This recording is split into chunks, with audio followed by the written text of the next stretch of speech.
à tous et à toutes. On va reprendre où on en est resté hier. On avait terminé sur conception objective, conception subjective. Des questions sur ce qu'on a vu hier ou pas? Oui. Par rapport au développement du... Ah non, pardon. C'était plutôt une question pour la légalité matérielle. Oui, allez-y. Oui, allez-y. Est-ce qu'on peut nuancer en disant aussi qu'il y a une prolifération des lois floues, mal faites, à côté de ce contrôle de l'égalité matérielle? Alors, juste je répète que pour que tout le monde entende bien, hein, on me demande si, à propos de la légalité matérielle, si on peut nuancer un petit peu de ce qu'on a dit hier, en prenant appui sur le fait qu'on a une prolifération des lois floues, mal faites, etc., qui font que la légalité matérielle n'est pas si bien assurée. La légalité matérielle parfaite, on ne l'aura jamais de toute façon. Comparez les lois qui sont votées aujourd'hui avec celles qui figuraient dans le Code pénal de 1810. Les incriminations en 1810 étaient beaucoup plus confuses et beaucoup plus floues que celles qu'on a aujourd'hui. Aujourd'hui, le drame de la loi, c'est pas un manque de précision, c'est un trop de précision. C'est un trop de précision. Le problème, c'est qu'on a une multiplication des infractions qui sont surspécialisées, parfois à la limite du grotesque, hein, parce que certaines infractions ne peuvent être commises que contre certaines personnes, et le législateur énumère tout. On n'a pas d'imprécision majeure, beaucoup moins que ce qu'on avait avant. Hein, donc, moi, je pense qu'il faut se méfier un petit peu de ces gens qui vous disent, oui, attention, inflation législative, on comprend plus rien, on voit plus rien. On comprend quand même beaucoup mieux qu'avant, malgré tout. Voyez, et la loi aujourd'hui est tout de même beaucoup plus précise que ce qu'elle était auparavant. D'accord? Donc, a priori, non, plutôt pas. D'accord. Je pensais plutôt, par exemple, aux infractions obstacles comme l'embuscade, qui dit un temps certain, et qui manque un petit peu de... Enfin, qui peut paraître manquer de précision, en fait. L'incrimination de l'embuscade, elle n'est pas du tout imprécise, au contraire, elle est trop précise. Elle est trop précise. Après ça, ce qui vous gêne, c'est un autre problème, c'est pas un problème de légalité. Ce qui vous gêne, c'est que sur les infractions obstacles, forcément, on est très tôt solitaire criminaliste, donc on vient saisir des attitudes plus que des faits. Hein? Mais ça c'est parce que un problème de subjectivisation, c'est pas un problème de légalité. Vous voyez? D'autres choses à propos de ce qu'on a dit hier? Non, ça va? Alors, poursuivons. Autre grande problématique classique sur laquelle vous pouvez bâtir votre introduction, celle-ci vous la connaissez, elle est très simple, c'est le conflit entre d'une part la nécessité de protéger l'ordre public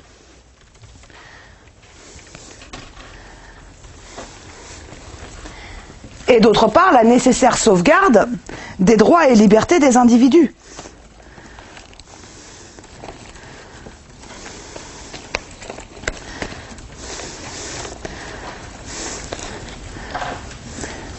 La sauvegarde de l'ordre public est un objectif à valeur constitutionnelle, ok?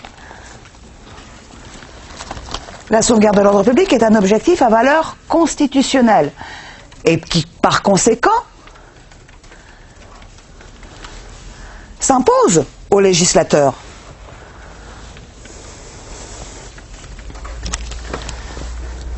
Alors, en droit pénal, comment fait-on en droit pénal pour garantir, pour permettre la sauvegarde de l'ordre public? Eh bien, 3 moyens qui sont employés, soit de manière alternative, soit de manière cumulative, pour permettre la sauvegarde de l'ordre public. Premier moyen, on élargit les incriminations.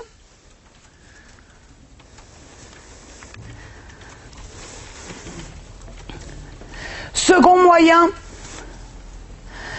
moyen, on alourdit les sanctions. Et troisième moyen, on durcit les procédures.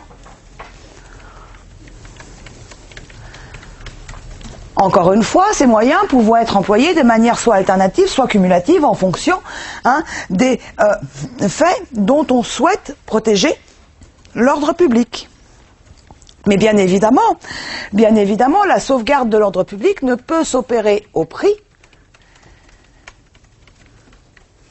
d'une atteinte disproportionnée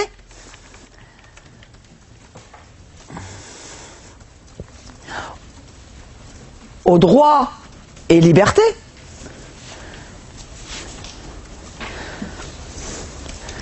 que la Constitution garantit.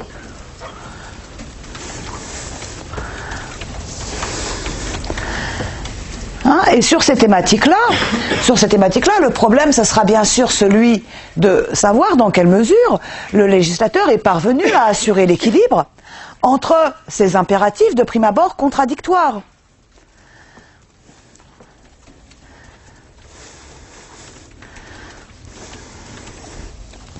Alors ça, c'est une problématique que vous pouvez employer, que vous pouvez utiliser sur tous les sujets, d'abord sur tous les sujets à propos desquels vous savez que le législateur a considérablement renforcé, dont vous savez que le législateur a considérablement renforcé le dispositif répressif. Imaginez un sujet sur la criminalité organisée, imaginez un sujet sur le terrorisme, imaginez un sujet sur les infractions sexuelles. Imaginez un sujet sur la récidive. Vous voyez, sur toutes ces thématiques, on est allé tellement loin dans la mise en place de dispositifs de sauvegarde de protection de l'ordre public, on est allé tellement loin dans la mise en place de ces dispositifs que la question qui se pose, c'est celle de savoir si on n'a pas trop empiété, in fine, sur les droits et libertés des individus. Mais vous pouvez également partir sur cette piste de problématisation sur des sujets sur lesquels le mouvement a été inverse. Regardez la garde à vue, par exemple. La garde à vue, on a considérablement renforcé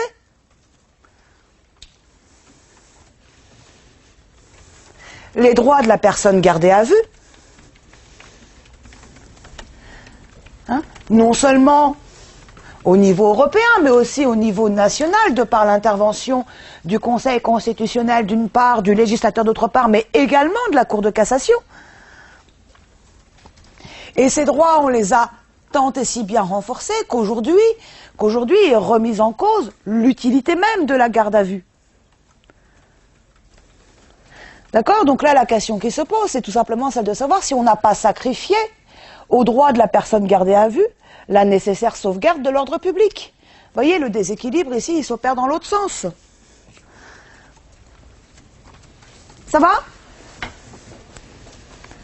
Bref, retenez la chose suivante, tous les sujets pour lesquels vous constatez un mouvement fort, soit en faveur de la protection de l'ordre public, soit en faveur de la protection des droits des personnes impliquées, vous pouvez partir d'une façon générale sur une problématique ordre public, liberté. Ça va? Autre grande problématique que vous pouvez fréquemment utiliser en droit pénal, c'est la problématique, premier temps de problématique, la notion sujet est de prime abord étrangère au droit pénal.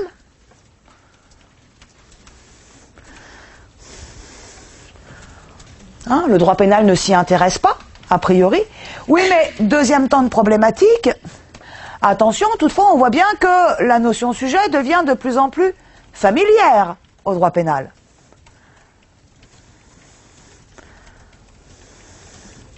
Et quand une notion initialement étrangère devient familière au droit pénal, quel problème se pose in fine? C'est le problème de la transformation du droit pénal lui-même. Le problème qui se pose dans cette hypothèse-là, c'est le problème de la transformation du droit pénal lui-même, car d'une façon générale, ce n'est pas la notion sujet qui s'est transformée. C'est le droit pénal qui s'est transformé pour appréhender une notion qu'il n'appréhendait pas auparavant.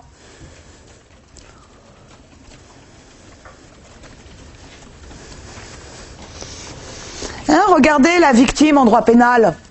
De prime abord, la victime n'intervient pas dans le procès pénal. Son terrain de jeu à la victime, c'est le procès civil, c'est pas le procès pénal. Le procès pénal, c'est la société contre l'auteur du trouble à l'ordre social. Ok? Donc, victime de prime abord étrangère au droit pénal, toutefois, on voit bien qu'au fil des années, la victime est progressivement devenue un acteur majeur du procès pénal contemporain.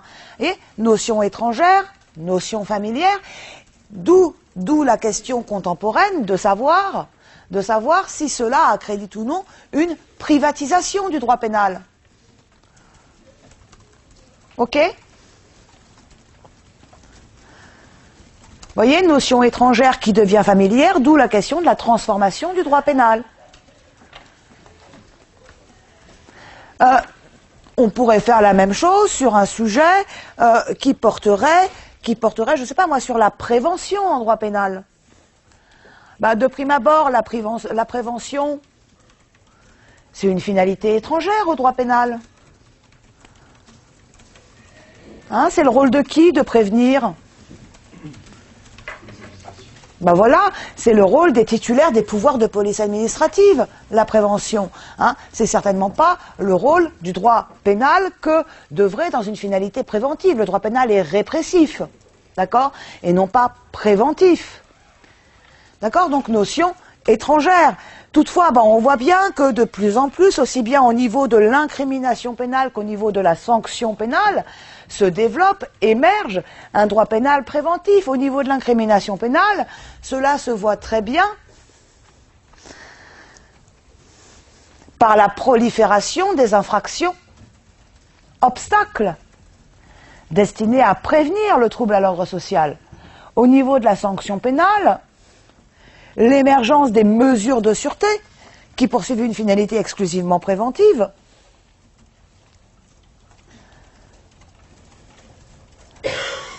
accrédite également cette tendance. Et cette évolution d'une prévention qui initialement étrangère est devenue familière au droit pénal, cette évolution, elle pose immanquablement le problème de la persistance de la finalité punitive du droit pénal.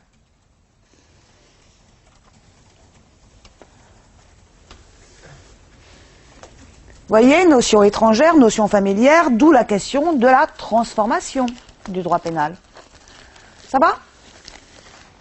Je voulais savoir sur un sujet comme la prévention, est-ce qu'il est opportun, par exemple, de mettre en avant le fait que finalement, la prévention en droit pénal doit nécessairement aussi aborder, je pense, la question de la sécurité. C'est-à-dire que la sécurité aussi s'est transformée avec la notion de prévention. C'est-à-dire qu'on n'est plus en fait dans une sécurité qui vient, j'allais dire, en fait, ce que je veux dire, c'est qu'il y a une transformation finalement du concept de sécurité qui fait entrer la prévention comme un élément en fait décisif pour permettre à un moment donné de dire voilà, on va prévenir parce qu'il y a un potentiel danger, mais en même temps on en fait aussi un avatar de sécurité pour elle. Est-ce que ça peut rentrer aussi en ligne de compte dans la réflexion sur la prévention? Ça rentre dans cette même dynamique, si vous voulez. La sécurité, qu'est-ce que c'est? La sécurité, c'est la situation d'une personne qui ne risque rien, qui est à l'abri des risques. Voilà, ce qui est impossible, on est bien d'accord. La sécurité, c'est pas une notion classiquement qui intervient postérieurement à l'infraction. La sécurité, c'est cette notion qui parvient à faire en sorte que l'infraction et que le dommage ne surviennent pas. D'accord? Donc on est en pleine logique préventive. Hein, et c'est pour ça que le rôle consistant à assurer la sécurité publique est généralement détenu par les titulaires des pouvoirs de police administrative. Voilà. Sauf que, à l'heure actuelle, avec un droit pénal qui multiplie les justifications d'intervention en amont de l'iter criminis, eh bien, il se trouve que tout ce qui se passe avant la production du trouble, donc tout ce qui relève de la sécurité, finit par relever du droit pénal puisque ça devient infractionnel. Et donc vous vous retrouvez effectivement dans une situation dans laquelle on va permettre au droit pénal et à tous ces outils, qui sont quand même des mesures coercitives, d'intervenir sur une situation qui finalement n'est pas une situation différente d'une situation où on recherchait auparavant la sécurité, et on va mettre en œuvre des pouvoirs coercitifs là où auparavant seuls les pouvoirs de police administrative pouvaient être déployés. Donc effectivement, ça participe complètement. Ça va? Ouais. Bon. Autre grande problématique.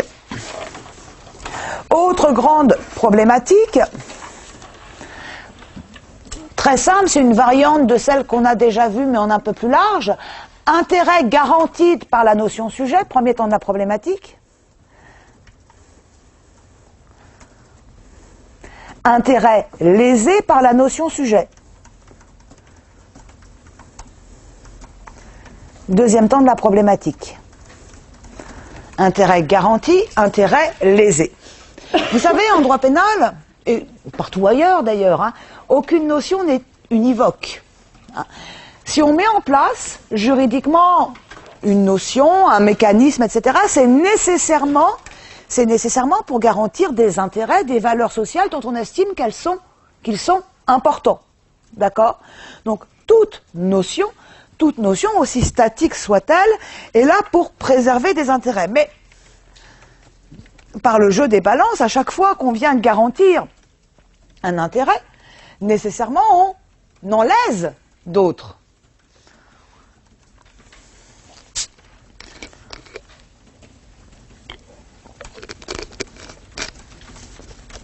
Eh bien, cette problématique-là, c'est justement celle qui consiste à mettre en balance les intérêts qu'entend protéger la notion sujet avec les intérêts qu'elle est susceptible de léser, là encore pour voir si l'équilibre entre les deux séries de valeurs protégées est ou non assuré.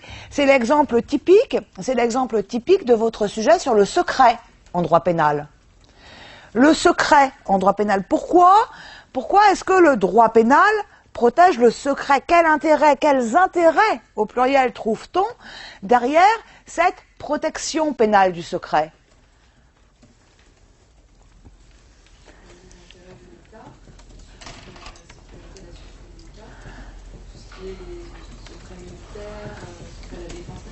Oui, alors, la vie privée, effectivement, derrière le secret, on trouve la vie privée, on trouve quoi d'autre? Je pense aux grandes catégories de secrets. Hein. La nécessaire manifestation de la vérité. Hein. Si on songe au secret en procédure pénale, le secret garantit effectivement la manifestation de la vérité. Quoi d'autre? Présomption d'innocence également. Présomption d'innocence. Voyez les trois grands intérêts garantis par le secret. Hein. Il s'agit bien évidemment de la vie privée des individus, mais aussi, si on songe au secret procédural, l'efficacité de la procédure pénale et la présomption d'innocence. C'est ça qui se cache derrière la protection pénale du secret. Mais dans le même temps, cette protection pénale du secret va venir léser d'autres intérêts. Lesquels? Le droit à l'information du public, c'est-à-dire une composante de la liberté d'expression, finalement, hein, dont on sait qu'elle est garantie constitutionnellement et conventionnellement. Quoi d'autre?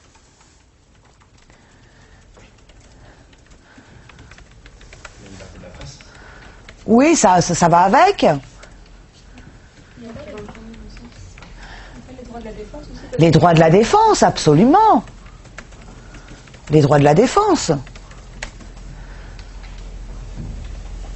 Voyez d'autres choses?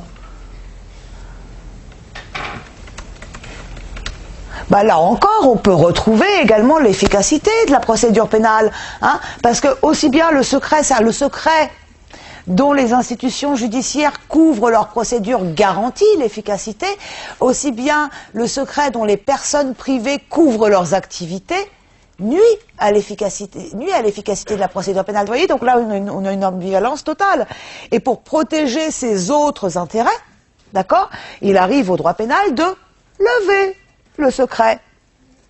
Ça va? Tout le problème étant alors celui de savoir dans quelle mesure le législateur contemporain parvient à assurer l'équilibre entre ces impératifs contradictoires.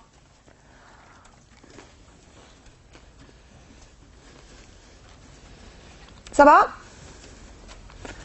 Autre grande problématique que vous pouvez assez fréquemment utiliser, c'est la problématique, premier temps de la problématique, particularisme de la notion sujet.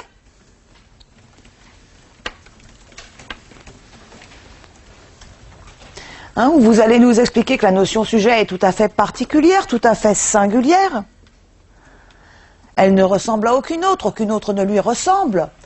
Toutefois, deuxième temps de la problématique, amoindrissement du particularisme de la notion sujet. Hein, notion sujet qui se rapproche d'autres notions, et autres notions qui se rapprochent de la notion sujet. Alors ça, c'est une problématique que vous pouvez exploiter sur des sujets qui vont porter sur une notion de prime abord assez statique qui se définit par opposition à d'autres notions. Vous voyez, la complicité, par exemple. La complicité, c'est une notion qui n'a de sens que dans son opposition, que dans sa différence avec la notion d'auteur.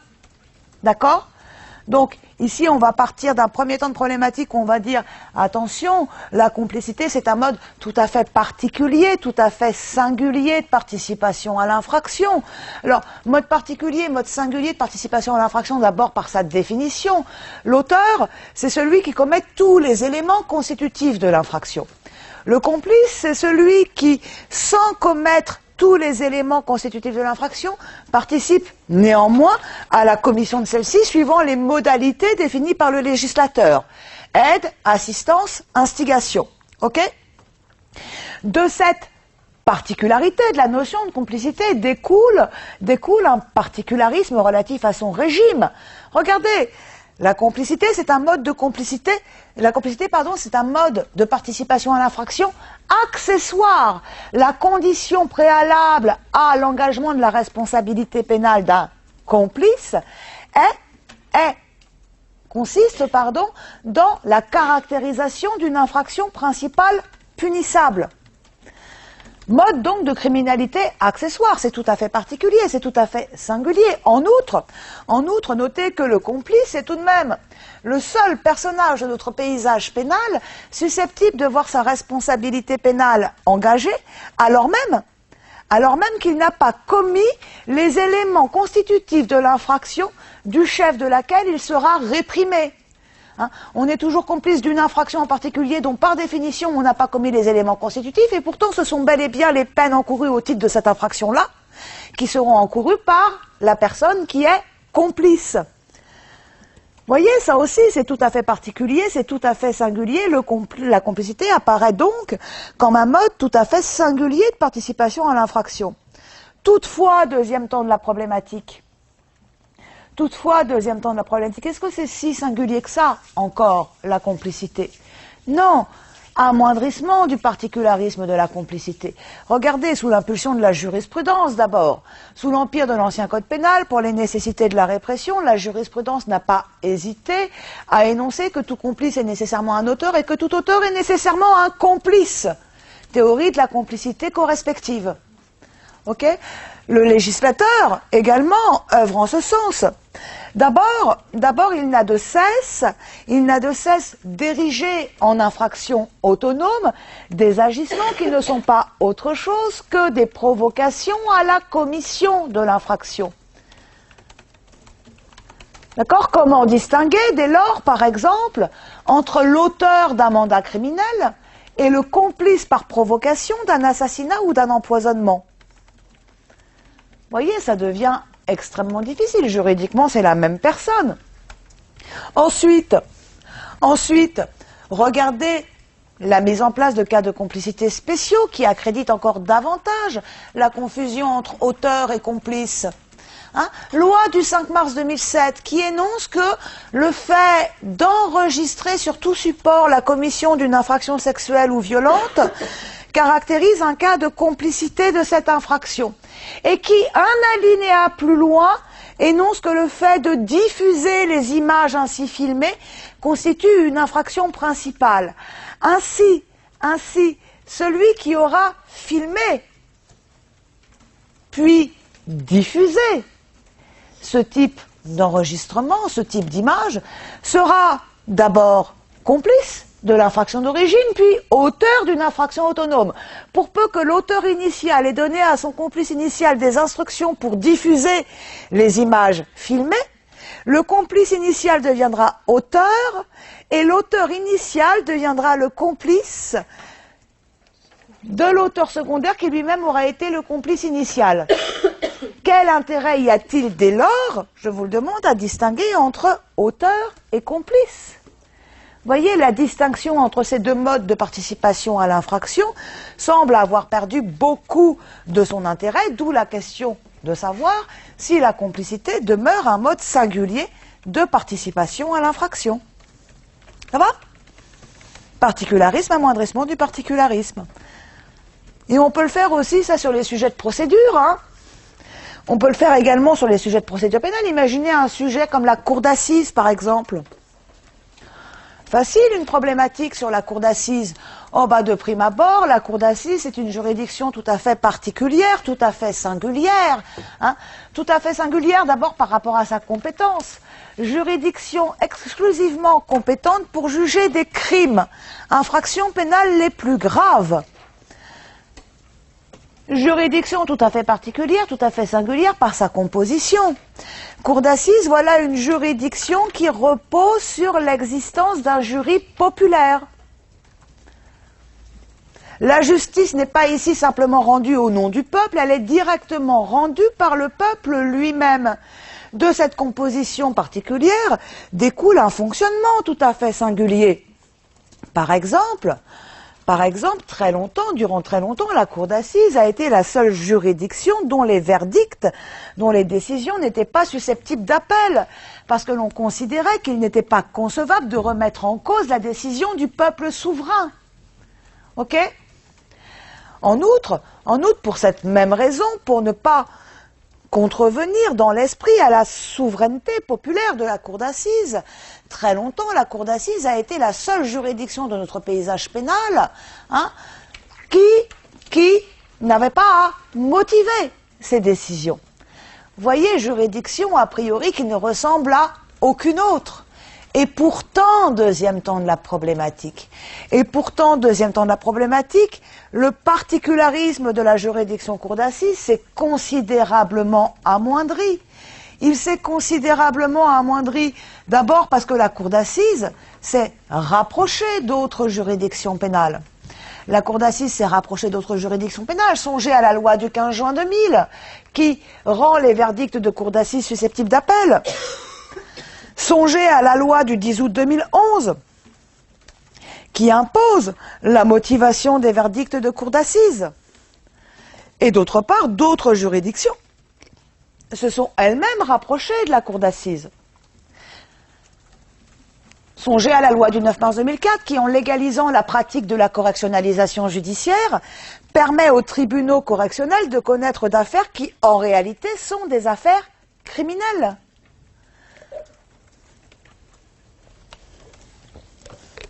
Songez, même si cette réforme n'a pas fait long feu, à la loi du 10 août 2011 qui a introduit des citoyens assesseurs devant les tribunaux correctionnels. Ainsi, la question qui se pose sur la cour d'assises aujourd'hui, c'est finalement celle de la persistance de la spécificité du jugement criminel. Le jugement criminel demeure-t-il un jugement original dans notre procédure pénale contemporaine? Non mais là, je vous vois tous noter comme des malades. Le fond, ça m'intéresse pas. Ce qui m'intéresse, c'est que vous compreniez la méthode de la problématique et que vous compreniez un petit peu quelle utilisation on peut faire de ça. Le fond, on s'en fout. C'est des sujets qu'on traitera, que je vous donnerai en polycopier. Hein. Soyez pas comme ça je sais même plus comment dire moi, des grands angoissés de la vie, ces sujets-là, vous saurez les traiter et les problématiser tout seul pour peu que vous vous familiarisiez, d'accord, avec les méthodes de problématisation. Bien. Autre grande problématique que vous pouvez facilement exploiter. Autre grande problématique que vous pouvez facilement exploiter, ça va être une problématique diversité-unité. Premier temps de la problématique,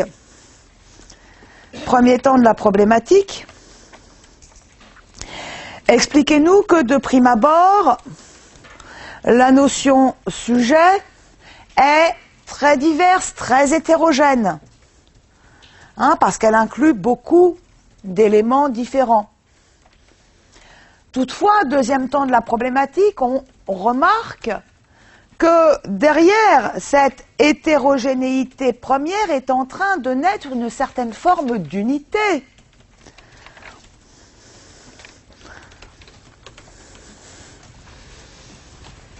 La notion sujet devient de plus en plus homogène. Et quand une notion initialement hétérogène devient de plus en plus homogène, eh bien, la question qui se pose, c'est tout simplement celle de l'émergence d'une nouvelle catégorie juridique. C'est celle de l'émergence d'une nouvelle catégorie juridique.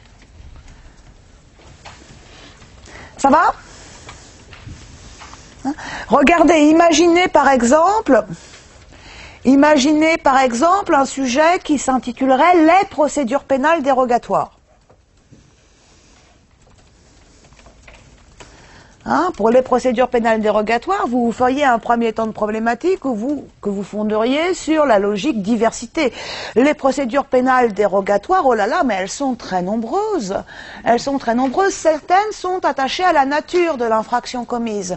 Procédure pénale applicable au terrorisme, procédure pénale applicable au trafic de stupéfiants, procédure pénale applicable à la délinquance économique et financière, procédure pénale applicable aux crimes contre l'humanité, procédure pénale applicable en matière douanière, procédure pénale applicable en matière fiscale, en matière d'eau et forêt, en matière de pollution. Et là, on distingue entre la pollution des eaux maritimes et la pollution des eaux fluviales. Procédure pénale applicable en matière d'atteinte aux intérêts fondamentaux de la nation, procédure pénale applicable en matière de proxénétisme, procédure pénale applicable en matière de criminalité organisée, procédure pénale applicable en matière de blanchiment et de recel. D'autres procédures pénales dérogatoires sont attachées non pas à la nature de l'infraction commise, mais à la personne qui a commis l'infraction. Procédure pénale applicable aux mineurs, procédure pénale applicable aux militaires, procédure pénale applicable aux politiques. Et là, on distingue entre la procédure pénale applicable au président de la République, la procédure pénale applicable aux membres du gouvernement et la procédure pénale applicable aux parlementaires. Chacune de ces procédures pénales obéissant à des règles qui lui sont propres, aussi bien en ce qui concerne la mise en mouvement de l'action publique que l'enquête de police, l'instruction préparatoire ou encore le jugement. Bref, on sort du premier temps de problématique en se disant « mais quel bordel !» les procédures pénales dérogatoires. Vous voyez, l'idée, c'est l'idée d'une confusion, il y en a partout, on ne s'y retrouvera jamais. Comment regrouper tout ça? Et pourtant, deuxième temps de la problématique, derrière cette diversité de façades, on assiste depuis quelques années à une unitarisation de la dérogation. La dérogation devient de plus en plus homogène en procédure pénale. Ainsi, la loi du 9 mars 2004 a regroupé sous l'appellation procédure pénale applicable en matière de délinquance et de criminalité organisée un grand nombre des procédures pénales dérogatoires préexistantes.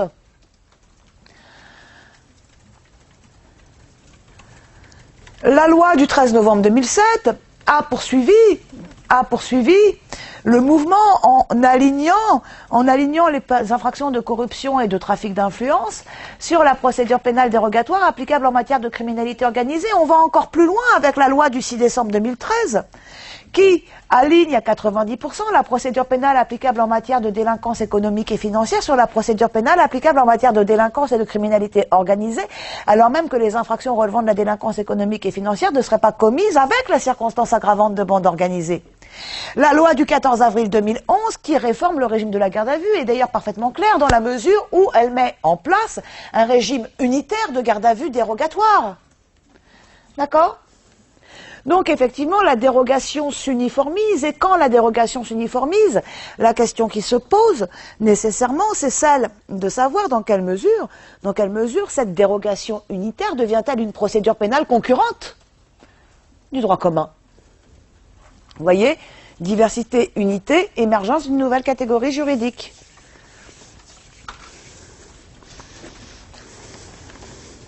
Ça va ?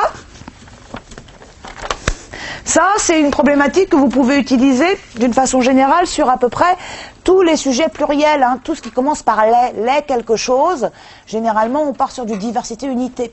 Bah, c'est assez logique, hein, les ça veut dire qu'il y en a plusieurs, mais comme on les regroupe sous une même terminologie, ça veut dire que finalement c'est pas si différent que ça ce qu'il y a à l'intérieur. Hein. Donc c'est divers, premier temps, mais c'est quand même de plus en plus unitaire, deuxième temps, d'où la question de l'émergence d'une grande catégorie juridique importante et nouvelle. Ça va? Bien. Autre grande problématique. Autre grande problématique, la notion sujet est une notion centrale, premier temps de la problématique. Alors qu'est-ce qui va nous faire dire d'une notion sujet qu'elle est centrale? Sa valeur juridique, d'abord. Tout ce qui est en haut de la pyramide de Kelsen, c'est central. Hein. Ok? Donc sa valeur juridique va nous permettre de dire qu'une notion sujet est centrale. Son domaine d'application, vaste. Hein, le fait qu'une notion sujet est un domaine d'application vaste nous permet de dire également que cette notion est centrale. Son régime, fort. Plus la violation de la notion sujet est sanctionnée, plus on s'aperçoit qu'il s'agit d'une notion centrale. Toutefois, deuxième temps de la problématique, bien que centrale, la notion sujet est ambiguë. Ambiguë quant à son domaine d'application, parce que finalement, on ne sait pas très bien où elle s'applique. On sait qu'elle s'applique dans beaucoup de lieux, mais précisément, est-ce qu'on pourrait le dire? La notion sujet est ambiguë par son contenu, parce qu'on ne sait pas précisément ce qu'elle recouvre. Et elle est ambiguë également par son régime. Et quand une notion centrale est porteuse d'ambiguïté, d'incertitude, le problème qui se pose immanquablement, c'est un problème en termes de sécurité juridique. Dans quelle mesure la notion sujet n'est-elle pas un facteur, n'est-elle pas devenue un facteur d'insécurité juridique? Ça va?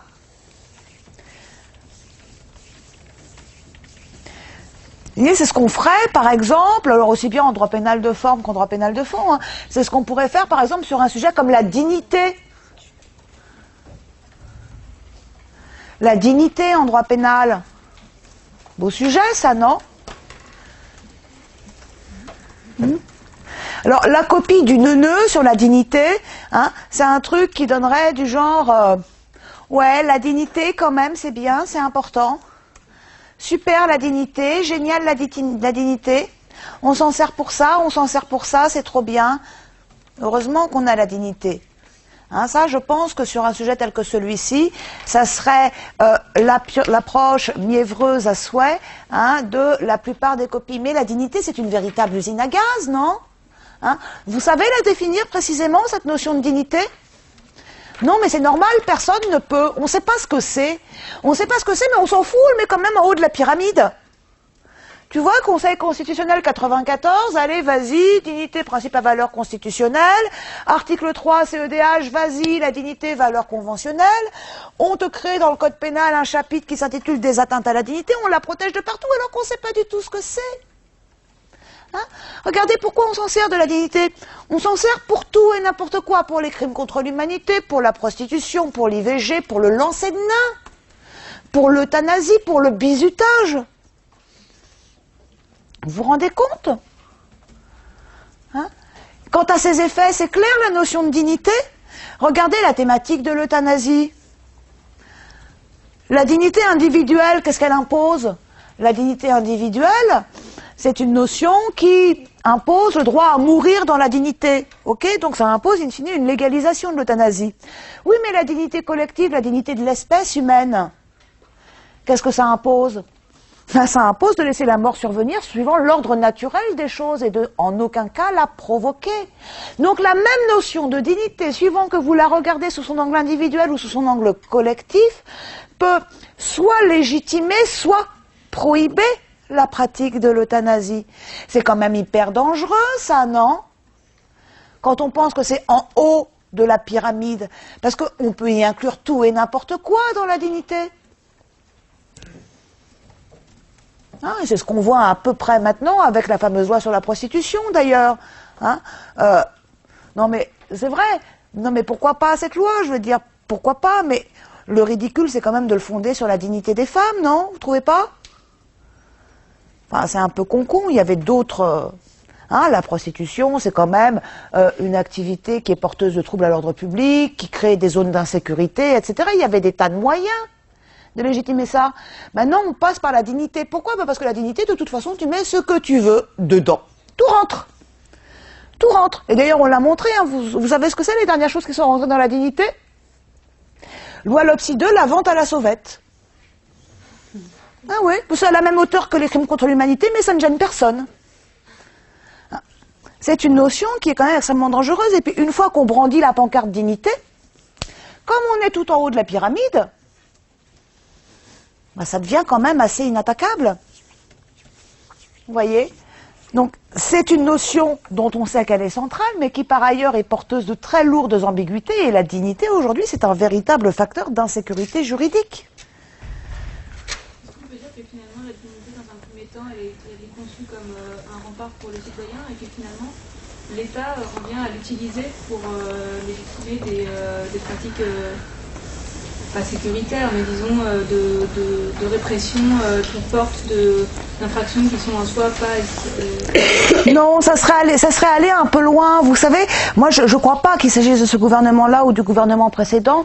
Je ne crois pas que l'intention soit à l'instant... Je ne pense pas du tout qu'ils se disent tiens, on va faire passer ça, en fait on veut cogner sur les gens, mais pour que ça passe, on va passer par la dignité. Non, je pense qu'on est dans une espèce de mièvrerie généralisée, hein, et je crois que véritablement, la dignité, c'est quelque chose d'important aux yeux des gouvernants, de quelque époque qu'ils soient. Et c'est vrai que dans certains cas, la prostitution a des coïncidences avec la dignité. Et c'est vrai que dans certains cas, la vente à la sauvette, telle qu'on la voit dans les rues, peut être porteuse d'indignité. Et c'est vrai également que le bizutage, à certains égards, peut se révéler à peu près tout. À peu près tout. L'intention, elle n'est pas là. Le problème aujourd'hui, c'est pas tiens, on va poursuivre une politique sécuritaire, tiens, on va poursuivre une politique de protection des gens. Le problème, c'est qu'on ne suit pas de politique du tout, c'est qu'on navigue complètement à vue dans la plus totale incompétence. Vous voyez, on ne se rend pas compte de ce qu'on fait. C'est ça le drame. Hein. Donc de là à penser que le gouvernement instrumentalise, que le Parlement aussi, non, ils sont juste incapables, ils sont pas méchants. Hein. Vous voyez, le problème du droit pénal, il est là, c'est qu'on veut coller du droit pénal partout, y compris là où il n'a rien à faire, qu'on a des grandes notions complètement molles qui nous viennent de Strasbourg, que nous, on absorbe sans mot dire, et on colle à peu près tout et n'importe quoi dedans, puisque de toute façon, ces notions sont sans limite, et tout ça, ça génère de l'insécurité juridique, et l'insécurité juridique en droit pénal, c'est un peu chiant, quand même. Mais... Non, allez pas dire que derrière c'est utilisé comme un prétexte ou autre, parce que je ne crois pas du tout que ce soit l'intention. En tout cas, c'est pas ce qui ressort. C'est utile, c'est pratique, justement parce que c'est flou. Oui, mais je suis pas sûre que les gens s'en rendent compte que c'est flou. Je pense que si, sans en parler, là, vous qui passez la magistrature et qui serez bientôt magistrat, je pense que si on vous donne un sujet sur la dignité, a priori, sans en parler avant, je pense qu'il y en a assez peu qui voient le problème, quoi. Moi, chaque année, quand je donnais ce sujet-là en concours blanc, je me retrouvais avec des copies à neuneux, du type « j'ai aucun esprit critique, j'approuve la dignité, c'est quand même vachement bien ». Effectivement, on peut pas torturer les gens, c'est quand même indigne. On peut pas tuer les ethnies, c'est indigne aussi. Vous voyez, on se retrouve avec ça. Donc, le problème, c'est un manque de... Oui, c'est un petit peu un manque de recul, plus qu'autre chose. Et d'ici, est-ce que vous en avez un qui arrive et qui dise oui, mais attends, c'est quand même pas si clair que ça, et moi ça me paraît porteur de danger, si tu veux, on n'y est pas, quoi. On n'y est pas.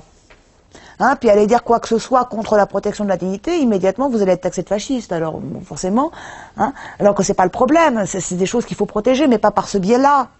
Pas par ce biais-là, parce que ça devient une notion fourre-tout, et qu'une notion fourre-tout en droit pénal, on peut pas. On peut pas, c'est pas possible. On peut pas, même sur le même plan, le lancer de nain, l'euthanasie, la prostitution. Enfin, il y a quelque chose de profondément choquant dans la hiérarchie des valeurs à cet égard-là. Non ? On peut considérer que l'utilisation comme valeur protégée de dignité, c'est aussi une logique symbolique. Le fait que certains puissent utiliser le mot dignité, ça quand même d'un terme particulier. Donc bien sûr. Des comportements qui sont peut-être graves, mais comme ça, au niveau de l'opinion publique, ça marque quand même de dire que ça va porter atteinte à la dignité, alors que c'est quand même une valeur assez floue. Bien sûr, non, mais c'est vrai que le symbole est important, mais le symbole n'a pas sa place en droit pénal, a priori. Voyez ? Bon, vous pourriez également utiliser cette problématique sur un sujet totalement différent, du genre l'impartialité. Hein, on sait exactement ce que c'est que l'impartialité, c'est très clair, on est tous d'accord pour dire que c'est une notion centrale. Hein. Là encore, valeur constitutionnelle, valeur conventionnelle, on est tout en haut de la pyramide. Hein. On se doute bien que l'impartialité, c'est quand même très important, domaine d'application vaste, on retrouve l'exigence d'impartialité du début de l'enquête de police, hein, avec l'impartialité exigée de l'enquêteur, comme nous le dit la Chambre criminelle dans un arrêt du 14 mai 2008. Okay, l'impartialité des magistrats du parquet, affirmée par la loi du 25 juillet 2013, tout de même, l'impartialité des juridictions de jugement, bien évidemment, l'impartialité des juridictions d'application des peines, l'exigence d'impartialité se retrouve absolument à tous les stades de la procédure pénale. Bien, donc c'est effectivement une notion forte, hein, protégée constitutionnellement, protégée conventionnellement au domaine d'application qui irrigue absolument l'ensemble de la procédure pénale. Notion centrale. Et pourtant l'exigence d'impartialité est-elle si claire que cela? Est-elle si claire que ça? D'abord, on nous dit que l'impartialité, c'est très différent de l'indépendance. Ok, peut-on être dépendant et impartial? C'est extrêmement compliqué. Est-ce que tout défaut de dépendance ne jette pas nécessairement le doute sur l'impartialité? Notion floue également quant à ce qu'est l'impartialité. L'impartialité, c'est quoi? C'est l'impartialité objective? C'est l'impartialité subjective? C'est les deux à la fois? Bah là encore, on ne sait pas et les positions varient suivant la juridiction qui se prononce. Hein. Regardez la loi du 25 juillet 2013 qui vient nous dire que les magistrats du parquet exercent leurs fonctions dans le respect du principe d'impartialité. Comment peut-on attendre d'une autorité de poursuite qu'elle respecte le principe d'impartialité? Certes, cela est concevable du point de vue de l'impartialité subjective, mais certainement pas du point de vue de l'impartialité objective, qui réside tout simplement dans la séparation des fonctions. Or, précisément, la fonction d'autorité de poursuite ne peut pas être dissociée des autres. Par conséquent, l'impartialité est inconcevable, bien qu'affirmée par le législateur, ce qui montre bien que le législateur, finalement, cette exigence d'impartialité, c'est une exigence qu'il maîtrise mal, qu'il ne sait pas très bien lui-même ce qu'elle recouvre. Exigence d'impartialité extrêmement obscure, extrêmement confuse également quant à sa sanction. Comment est sanctionné le défaut d'impartialité? Nullité soumise à l'exigence d'un grief. Monsieur le juge, j'ai été jugé par tel magistrat qui est notoirement raciste, je suis noir, il m'a condamné à la peine maximale.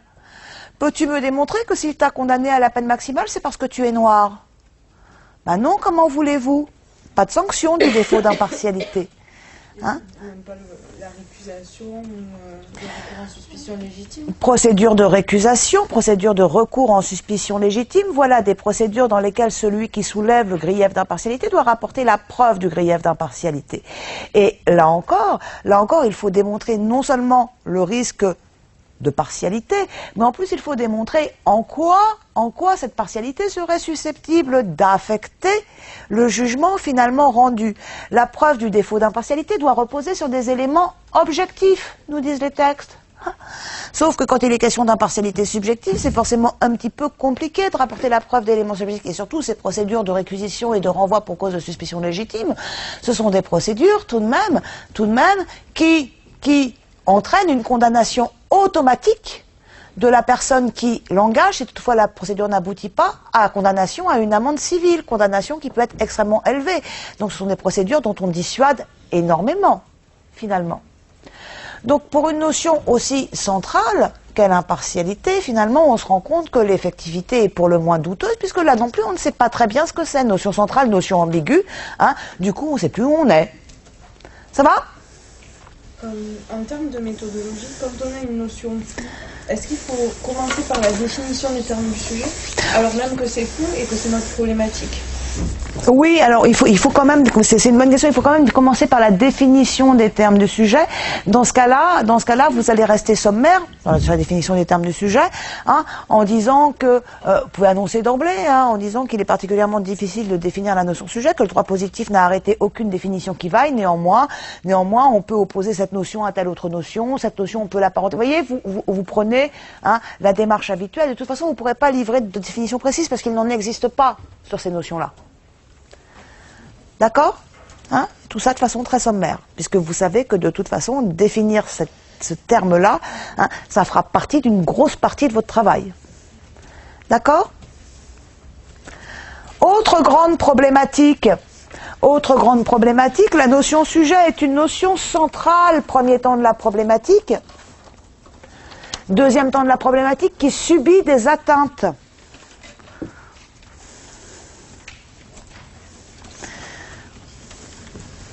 Notion centrale qui subit des atteintes, et quand vous avez une notion centrale qui subit des atteintes, la question qui se pose, c'est celle de la persistance de la notion. Donc ça, c'est du grand classique, c'est ce que vous pouvez servir sur à peu près tous les sujets grands principes. Vous voyez, sur la non-rétroactivité, par exemple, au bas premier temps de la problématique, le principe de non-rétroactivité, c'est un principe absolument central, absolument essentiel, parce que valeur constitutionnelle, valeur conventionnelle, parce qu'en lien très fort avec le principe de la légalité criminelle, parce que impliqué par la sécurité juridique, etc., etc. Toutefois, cette non-rétroactivité, elle subit de nombreuses atteintes qui nous viennent du législateur, atteintes qui nous viennent de la jurisprudence et atteintes qui se multiplient au fil des années. Donc, que reste-t-il aujourd'hui de la non-rétroactivité? Est-ce que l'application immédiate ne serait pas devenue le principe et la non-rétroactivité l'exception? Ok? Ça marche pour tous les sujets grands principes. Il n'y a pas un grand principe qui ne subisse pas d'atteinte. Il n'y en a pas un grand principe, c'est une espèce de limite dans laquelle on vient fréquemment cogner pour voir jusqu'où on peut aller. Okay? Donc tous les grands principes, quels qu'ils soient, vont subir des atteintes. Le problème, c'est jusqu'où. Ça va? Bon, on a fait le tour. On a fait le tour des grandes problématiques classiques de droit pénal. Donc, comme je vous l'indiquais hier, quand vous êtes confronté à un sujet de droit pénal, vous vous posez les 3 questions. D'accord? Une fois que vous avez répondu à ces 3 questions, vous confrontez ça aux grandes problématiques et vous rattachez vos réponses à l'une de ces grandes oppositions. Pour bien structurer vos propos en 2 temps de problématiques et densifier un petit peu l'argumentation. Et vous avez également, pardon, je ne voulais pas mentionner, on la développera plus tard, mais notez-la tout de suite, ce sera la problématique inquisitoire-accusatoire. Pour les sujets de procédure pénale. Procédure pénale inquisitoire, premier temps de la problématique, mais attention, deuxième temps de la problématique, procédure pénale qui devient de plus en plus accusatoire.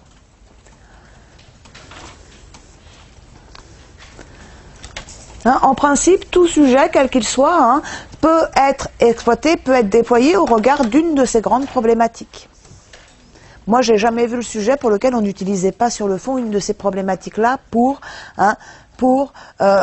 concrètement faire monter le problème en introduction.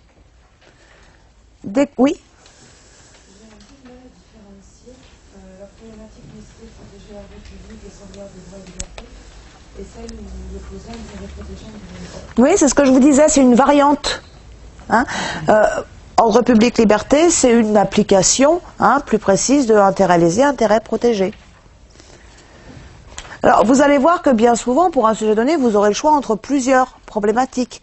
Prenez celle à chaque fois qui englobe le plus largement possible le sujet. Ça va? La dernière problématique, inquisitoire-accusatoire, on pourrait donc se demander si on ne serait pas aujourd'hui dans un système procédural mixte, c'est ça? C'est la grande question qu'on pourrait se poser. Non, la question, c'est pas si on est un système procédural mixte, on y est depuis 150 ans. Oui. Voilà, donc ça, c'est une question qu'on ne se pose plus aujourd'hui. La question, c'est de savoir surtout si on n'a pas basculé dans l'accusatoire. Ça va?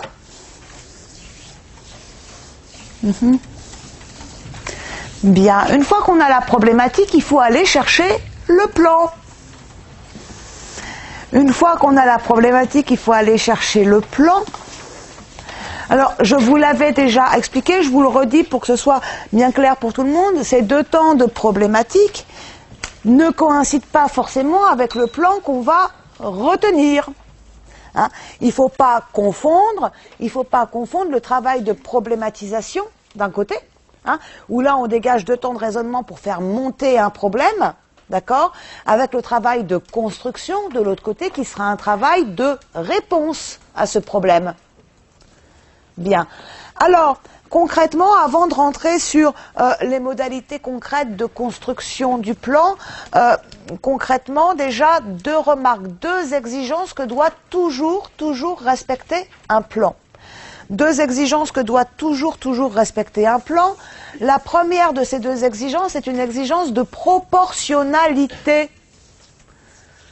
Votre plan doit être proportionné. Alors, qu'est-ce que ça veut dire, ça, un plan proportionné? Et parfois, on se dit qu'on a vraiment affaire à des enfants quand on vous lit. Hein. Parce que pour vous, la proportion, c'est une question de taille. Hein? Ben oui, ben c'est de la même taille, grand 1 et grand 2, donc c'est proportionné. Mais les chouchous, quand on vous parle de proportion, depuis 5 ou 6 ans, maintenant, c'est pour désigner une proportion de fond, pas une proportion de forme. Donc moi je me retrouve avec mes bozos qui me mettent 12 idées dans grand 1, 3 idées dans grand 2, qui disent c'est pas grave, j'ai que 3 idées mais je vais les dire longtemps. Puis ni vu ni connu. C'est naïf quand même. Vous pensez vraiment que le correcteur il va pas se rendre compte que ça fait 4 fois que vous lui dites la même chose différemment? Alors, il va dire, non seulement il va s'en rendre compte et la disproportion, va lui sauter aux yeux tout de suite, et puis en plus, il va juste avoir envie de vous buter parce que vous êtes juste en train de vous foutre de sa gueule. Hein? Donc, attention, ne délayez pas. Enfin, voilà, prenez pas les gens pour plus bêtes qu'ils ne sont. Hein? Quand il y a une disproportion, vous aurez beau expliquer la partie pauvre plus longtemps, la disproportion sautera quand même aux yeux du correcteur. Non, quand on vous parle de proportion, on vous parle de proportion de fond. Qu'est-ce que ça veut dire? Ça veut dire que grand 1 doit être aussi intéressant que grand 2. Ça veut dire que mes éléments d'actualité, dont on sait qu'ils sont importants, ils ne doivent pas tous être concentrés dans une partie. On doit les trouver un petit peu partout dans le devoir. Hein, parce qu'on se retrouve toujours avec des gens qui nous font grand 1 avant, grand 2 maintenant. Mais sauf que quand on arrive au grand 2, on n'est déjà plus là, parce qu'on s'est tellement fait chier sur grand 1 que... Non, élément d'actualité, vous devez faire attention à ça quand vous construisez un plan. Demandez-vous, est-ce que mes éléments intéressants, mes éléments substantiels, mes éléments d'actualité ne sont pas tous regroupés dans une partie ou dans une sous-partie? Et si c'est le cas, votre plan est mauvais. Jetez-le. Un plan proportionné, c'est un plan dans lequel 1 est aussi intéressant que 2, A est aussi intéressant que B. J'ai pas une partie statique et une partie mouvement. D'accord? Mes éléments d'actualité, ils sont répartis un petit peu partout dans mon devoir et ils ne sont pas tous concentrés dans une seule et même sous-partie. Ok? Donc ça, c'est l'impératif de proportion, c'est un impératif fondamental. Ensuite, le deuxième impératif que doit toujours respecter un plan, c'est un impératif de spécificité des parties et sous-parties.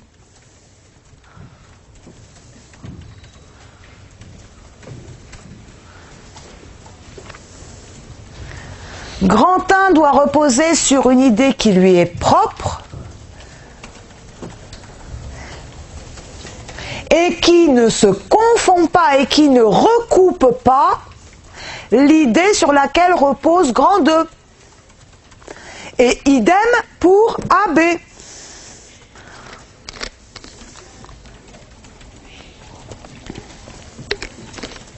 Partie et sous-partie doivent être spécifiques. Et ça, c'est vrai d'abord sur le contenu, mais c'est vrai aussi sur le contenant. Sur le contenu, d'abord, sur le contenu. Quand vous vous rendez compte, au moment où vous êtes en train de répartir vos éléments de réponse dans le plan, quand vous vous rendez compte qu'un élément de réponse peut être intégré là, mais peut aussi être intégré ailleurs, concrètement, c'est pas l'élément de réponse qui déconne, c'est votre plan.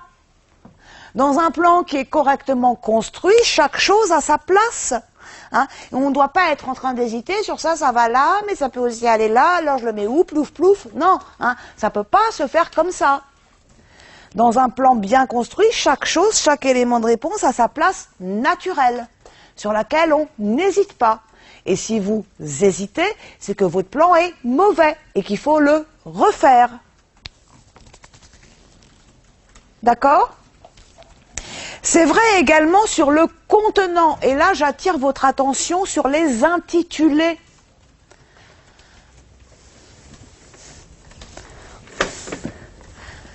Alors, votre gros souci, généralement, l'angoisse existentielle des uns et des autres, de l'étudiant qui prépare le NM sur l'intitulé, généralement, c'est la suivante. Mais est-ce que je dois conjuguer mon verbe dans l'intitulé? Mais tu fais ce que tu veux avec ton verbe, on s'en fout.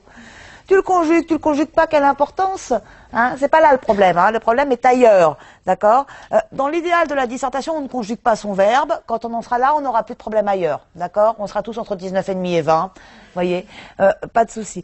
Donc le verbe, vous en faites ce que vous voulez, peu importe. Peu importe. Même chose, vous pouvez souligner en rouge, en vert, en bleu, en turquoise, en violet, en ondulé, en pointillé. Tout cela n'a finalement pas beaucoup d'importance.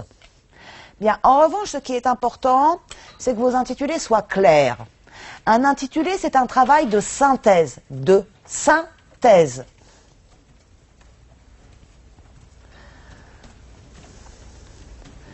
C'est-à-dire qu'un intitulé de plus d'une ligne, c'est plus un intitulé.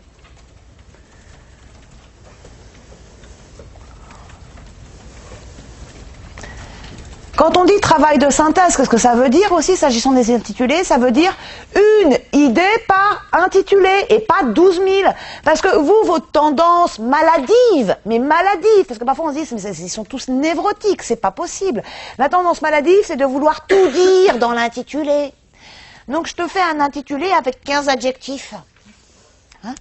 L'application forte mais nuancée du principe de non-rétroactivité, tout cela restant toutefois très relatif. C'est quoi l'idée? Une idée par intitulé. Une idée. Sur le principe de non-rétroactivité, j'ai trouvé quelques constructions qui étaient mais totalement hallucinantes, quoi. Totalement hallucinantes. Un truc du type...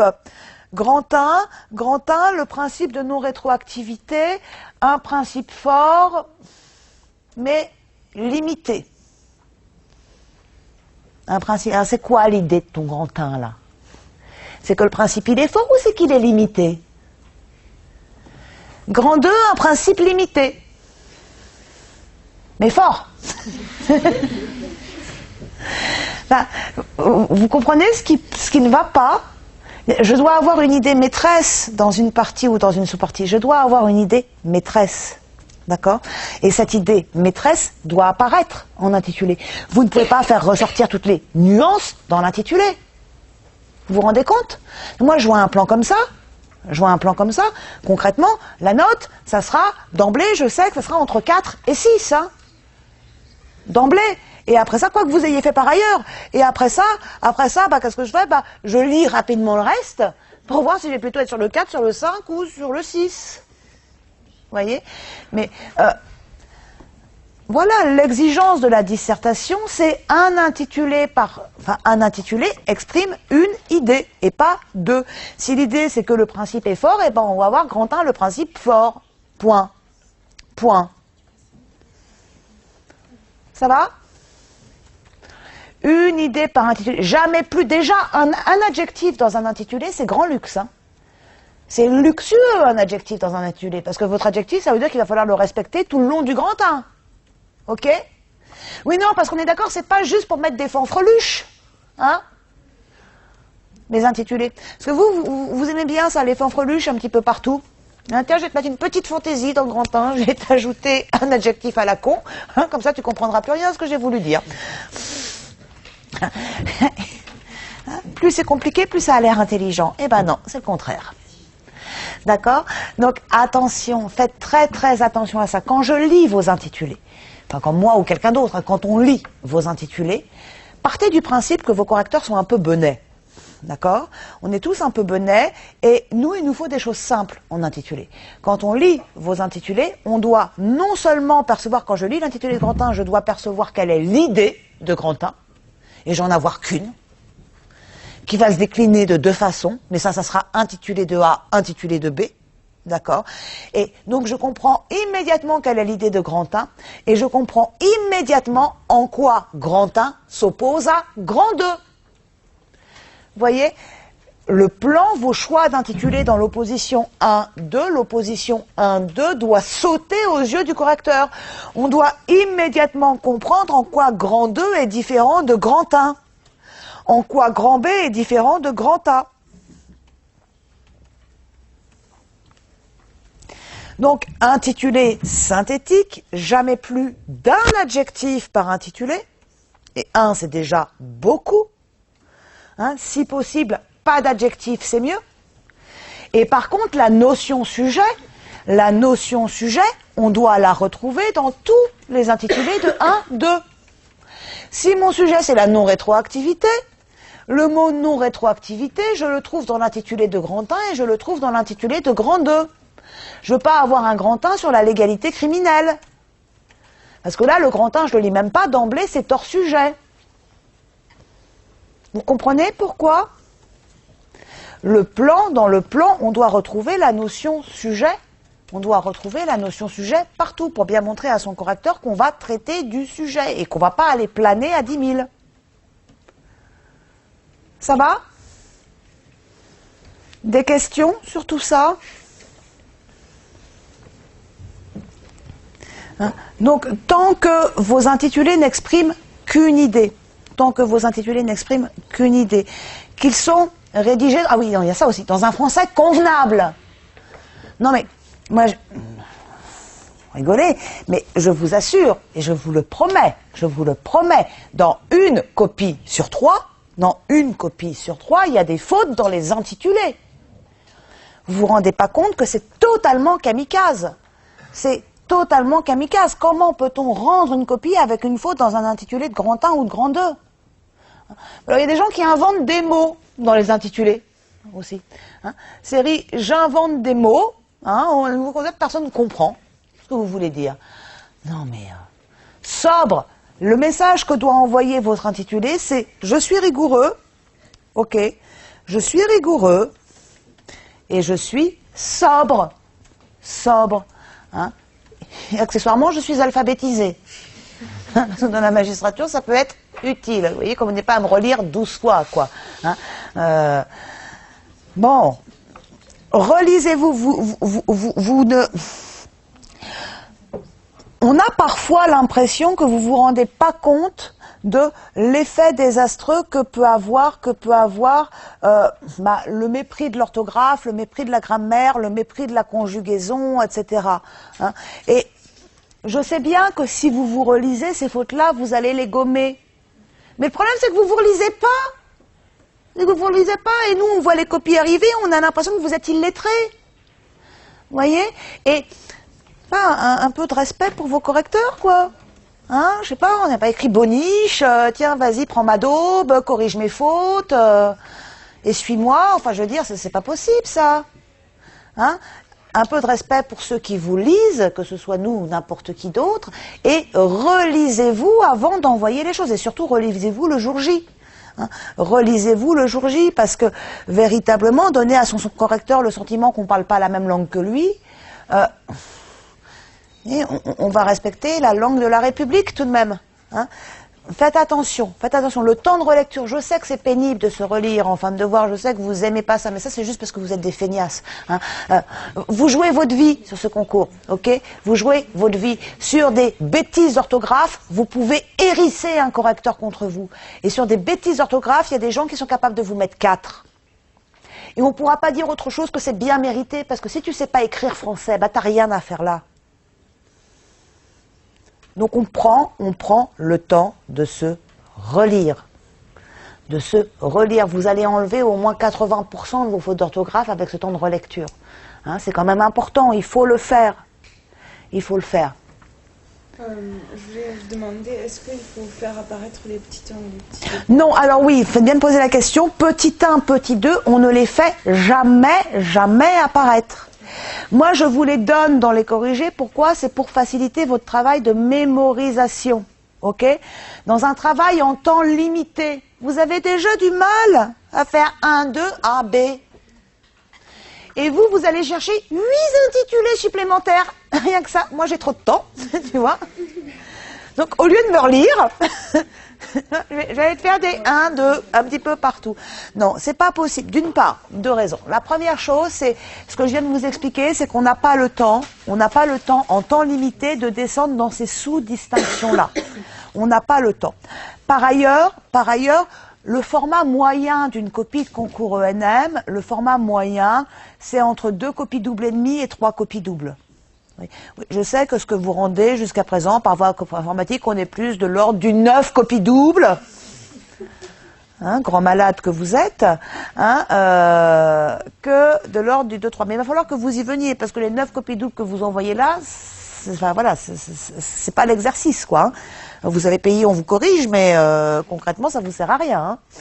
Bien, donc c'est 3 copies doubles maximum. Et sur 3 copies doubles, si vous vous amusez à intituler des 1, 2, vous allez voir que c'est très très court. Vous voyez, ça va pas, ça convient pas. Donc, je vous le redirai tout à l'heure, la dissertation, c'est 2 groupes d'idées par sous-partie, d'accord? Donc 2 paragraphes, mais qu'on n'intitule pas. D'accord? Donc votre seul boulot, mais faites-le bien, 1, 2, A, B.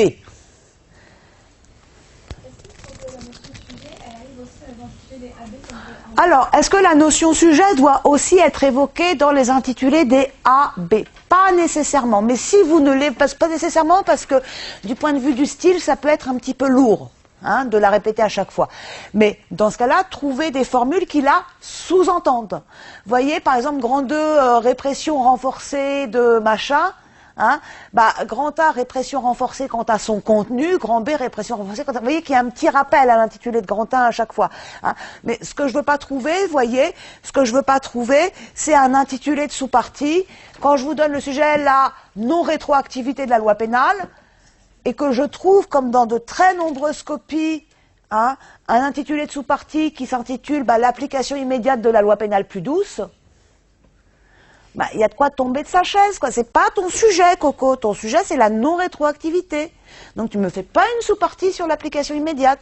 Sinon, il y a une connexion neuronale qui s'est pas opérée quelque part, quoi. D'accord?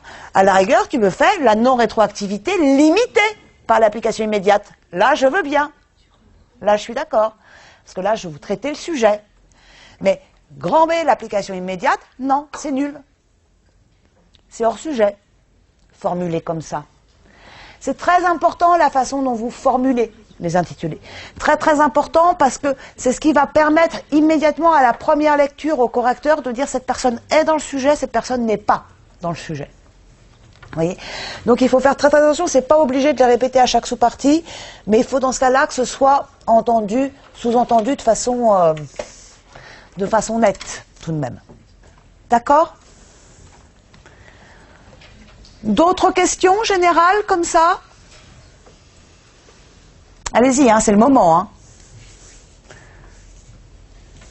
Une question, souvent quand on est sur des grandes oppositions, le 1 et le 2, on peut avoir tendance éventuellement d'avoir des titres qui s'opposent. Oui. Par exemple, un principe fort, un principe affaibli. Très bien. Est-ce que c'est gênant ou pas? Parce que là, pour le coup, le correcteur, il voit un... Oups, écoutez... Il peut se dire, qu'est-ce qu'ils disent une chose et son contraire, quoi. C'est ça qui me... non, c'est ce qu'il faut, c'est ce qu'on vous demande dans les intitulés. C'est ce qu'on vous demande. Moi, les intitulés grand 1, un principe fort, grand 2, un principe affaibli, je trouve ça très très bien. Je trouve ça très très bien. Hein? C'est le jeu de la dissertation. Hein, je vais te montrer à quel point, à certains égards, le principe est fort, et puis à d'autres égards, combien il est affaibli. Par contre, vous confirmez que le premier mouvement ne doit pas correspondre au grand 1 et le deuxième mouvement au grand 2. J'arrive, on va faire ça après. Mais non, mais il n'y a pas de premier mouvement. Hein. Point de résistance, mouvement. Je vais vous expliquer ça ensuite. Pas de problème. D'autres questions générales? On fait la pause? Allez.